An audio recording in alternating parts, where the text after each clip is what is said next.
everybody, it's Steve, your friendly neighborhood lawn gnome, and welcome to another episode of Stats, Trends, and Picks, this time for September 2021. And of course, if you are watching on any Wednesday, happy new comic book day. So September, I said, along with the rest of this year, it was going to be a massive reading experience, and let's just say that September truly did not disappoint. It was such a powerful reading month. There were so many amazing books that came out, and just so many books in general from all the major companies. And as you can see, as we get right to it and take a look at my purchasing numbers for 2021, I actually thought that I was going to break a personal record and go for 60 books in 1 month, but it turns out that that wasn't the case due to a couple of things regarding reshuffling of release dates, because there is a paper shortage going on, so a lot of comic companies are pushing their books out just to make sure they have the materials to make their books. But we were pretty close. September, so far in 2021, has been my biggest purchasing month, a total of 58 books. And once again, the other big surprise was the fact that it was DC and Marvel that are really standing their ground in terms of the larger portion of my purchasing. Though, of course, Image is not far behind. And truthfully, based on what things have been looking like, especially since the summer, it has been pretty consistent. At the percentages, as you can see, the numbers are slightly different, but very, very much consistent. I mean, we are still at around 17% for DC, but then again, DC has been surprising me with some of the books that they have been giving me. After Future State, I really didn't think that I was going to want to continue to read much from DC, and even though I have cut out Batman, I have found so many great books to read from DC, mostly done by Joshua Williamson, along with surprises like Batman Reptilian and The Nice House on the Lake. Marvel, of course, has been basically just cranking out books. Forget if the books are good or bad, they're just cranking out the books. Everything from The Last Annihilation to the current final swan song of Jonathan Hickman with Inferno that just started this month. And Image is still pretty much consistent, and we gotta thank Spawn for that, because of the fact that the brand new Spawn titles in the Spawn universe that Todd McFarlane has announced have officially started to be released. I was actually really surprised by the fact that even though I had been saying that companies like Boom Studios and Aftershock, there were some great things coming from them, and that is definitely true, we're not really seeing the numbers that I personally thought I was going to see from these two companies, which is why I'm thinking we're going to continue with this current format all the way to the end of the year. But I think when we start doing the statistics for 2022, I am going to consolidate Boom and Aftershock with the other column, because as you can see, the other column is another massive chunk, and that's just all the other independent companies. And it's really got to be until an independent company outside of Image really does what Image is doing, which they're trying, but it just doesn't seem to be hitting with me.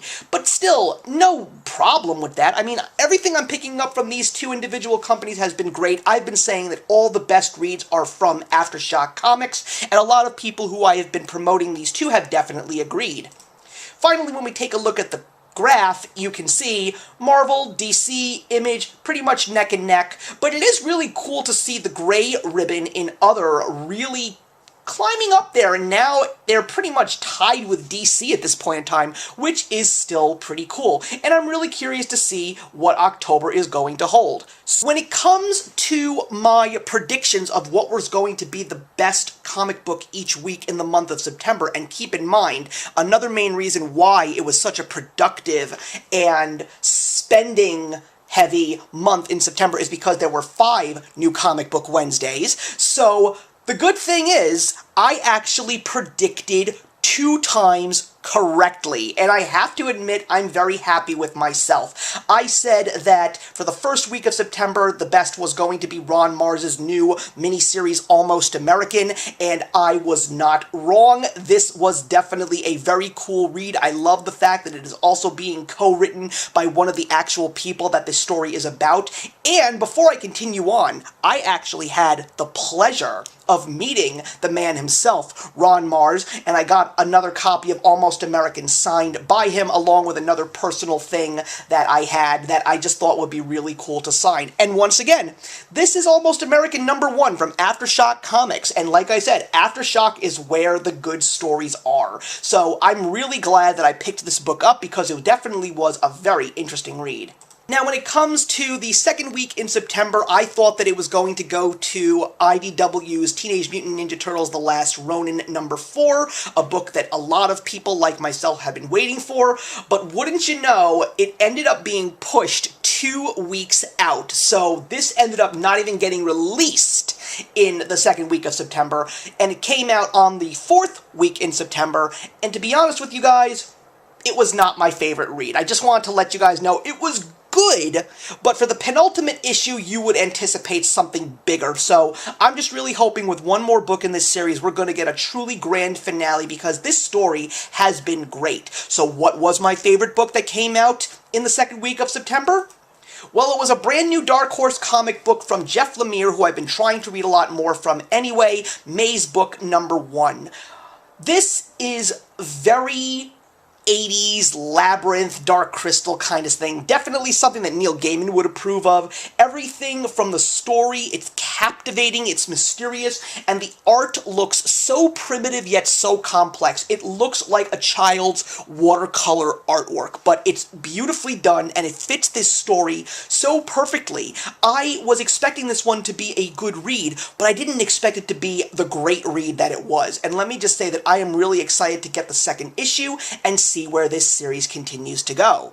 The third week of September, I predicted right again, and it was another title from Jeff Lemire, and it was Image Comics Primordial #1. The story sounded very interesting, a very dark, mysterious sci-fi with a little bit of Stanley Kubrick thrown in there, even though I am not a Stanley Kubrick fan, outside of 2 of his films, A Clockwork Orange and Dr. Strangelove, but I had a feeling that this was going to be good only because of Jeff Lemire. I really do enjoy how he writes his stories, and this one is very different from May's book in a great way, and I was just intrigued by the atmosphere, the characters, and the story that it's going to tell. And let me just say that when I get to the end of this book, without spoiling anything, when you see that last panel on the last page, you are just going to go, whoa. Let me read issue #2 because this was definitely cool. So when we get into the 4th week of September, even though I pretty much pushed The Last Ronin #4 to my top prediction, before I knew what day it was going to come out, I did have Moon Knight issue #3 by Jed MacKay from Marvel Comics as my top pick, but it was not my best read of the week, even though I will still be saying nothing but good things about this book. I think that Jed MacKay is doing a fantastic job bringing this character back to the pages of comic books. It is definitely a good time to start getting into Moon Knight because of the fact that we have the new television series coming soon from Disney+. And one of the few things I love besides the story is the artwork, whether it's in the book or the cover art, though one of the things that I did find out is that when we get to issue #6, it looks like Steve McNiven is not going to be doing the cover art, and it's such a darn shame because these covers have been phenomenal, but also, as fun as this read is, I'm not sure if after the first story arc I'm going to want to continue on with the story as well. I may dump the book, but that's not because I didn't have a good time reading it. I think more people need to know about Moon Knight. I mean, it's a character that I've known about for many, many years, but he's not a character that we've even seen in many of the mainstream things like television or movies, so this show on Disney Plus is definitely going to help. So yeah, if you haven't heard anything about Moon Knight and you want to get into this character, this is the best time to. But what was my top pick for the 4th week of September? Well, I will say it was, as the great Bob Ross once called it, a happy accident. And it's an Aftershock title that just concluded, and it's from one of the most well-known writers in the comic book world today, especially if you are a Marvel reader, and that, of course, is Donny Cates, and it was the final issue of his Aftershock Comics title, Baby Teeth, and that's issue #20. So, I knew about this book, but I personally thought that this was a book that I wasn't going to be able to get into just because, you know, it's been out for a while, and it was already on the verge of conclusion, and at the same time, I read the summary of this book, and I was like, I don't think this is really something for me. It just seems like a seen that before, heard that before, but One day when I was in my local comic book shop, and Dan from the show, who joins me to talk about comics every month, at least we used to at this point in time, I don't know when we're going to be getting back to that, because as you all do know, I had a basement situation, but we're finally coming out of that, which is great. But anyway, he came by and we went to the local comic book store because he's never been there. And we went and took a look at some of the back issues, and there was a box in the far corner of the store that was filled with tons and tons of back issue copies of Baby Teeth. And that includes a whole bunch of copies of issue number 1 that was being sold for $10. We both decided to pick up a copy of number 1 for ourselves. And of course, I am one that really likes to read my comics, so I read issue number 1, and I was like, oh my god. This is not what the advertisement and the promotions say that it is. This is so much more than the main plot. This is a story that has a ton of heart, a story that has a ton of family value lessons, and it's filled with amazing imagery and just so many incredible characters, and I pretty much binge read this entire series, and I loved it from beginning to end. And issue number 20 couldn't have been the more perfect ending for this specific story. And Donny Cates, I've read his King in Black story, I read his Venom, and I've even been reading Thor for a while. I haven't read it in a bit, but I did. And I think that when it comes to his endings, he just doesn't stick them. But along with another great story that he wrote called God Country, he definitely hit the mark with Baby Teeth issue number 20. So I would say, don't be too intimidated by this story. There are trade paperbacks out there. If you want to read something truly well done with so many different layers, I highly recommend you pick up Baby Teeth and Baby Teeth number 20, the final issue. Great job, Donny Cates. Great, great comic. So for the last week of September, I thought I was going to give it to Echoland's number 2 because Echoland's number 1 rocked my socks, and I'm going to say, this was very, very good. Everything that I loved about the first one was in this second book, but just because of the fact that I didn't think the story was perfect, it was still great, and I'm still very much invested in this book. I love everything about Echolands, and I am very excited for issue number 3, but I gave the top spot of the last week of September 2021 to another Image book, but it was not the Image book I thought I was ever going to see in this top spot. And it was the original Spawn run, issue number 322.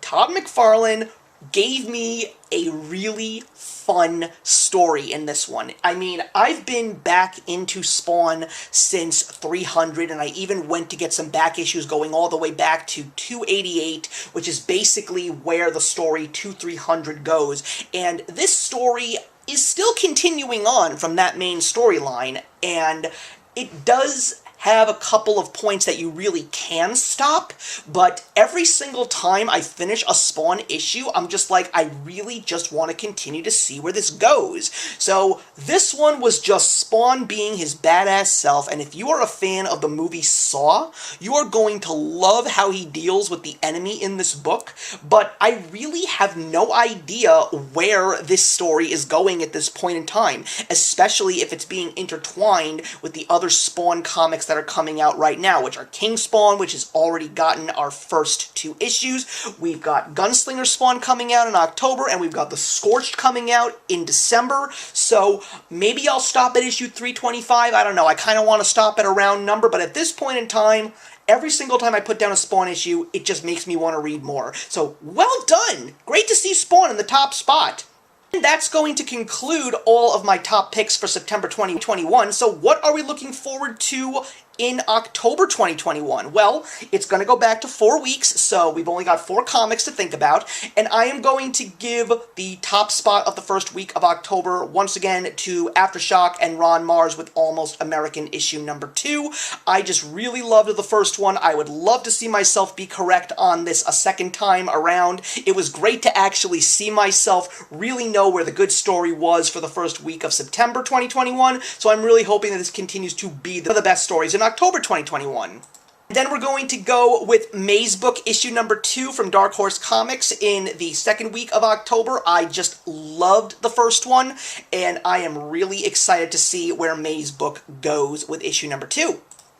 For the third week of October, I am going to give it to DC Comics and the Batman Long Halloween special, just because of the fact that I finally read The Long Halloween earlier this year, and I loved it, also the animated film, but to know that Jeff Loeb and Tim Sale are coming back to make this special chapter in their classic saga would make me very, very intrigued, and I am really excited for a real great continuation of a great Batman story, and I'm hoping that that is the case. And for the final week of October 2021, I wanted to go out on a limb and give it to a brand new story from a different comic company. Now, Vault Comics is a company that really hasn't been hitting the mark for me personally outside of Brandon Sanderson's The Dark One #1. But I've been reading Giga and The Blue Flame, and I just haven't really been enjoying them that much. And I am still waiting for the final issue of Giga to come out so I can finally say thank you, come again. But right now I want to give it to Radio Apocalypse #1, written by Ram V. Ram V is a guy that a lot of people love in the world of comics. He's done work with Swamp Thing currently, which a lot of people really do love. And I personally want to get into Ram V, very similarly how I wanted to get into Jeff Lemire's work. So I'm really hoping that this one is going to be fun. I mean, I love music. This definitely sounds like a very interesting blend of post-apocalyptic stuff with music, so I'm really curious to see what this story is going to be about and where it's going to go. That is going to wrap up another episode of Stats, Trends, and Picks, and I'm really hoping that you all enjoyed it. Please leave a comment in the box below. I'd love to know what some of your top picks were for September 2021, and I'm looking forward to seeing you in the next one.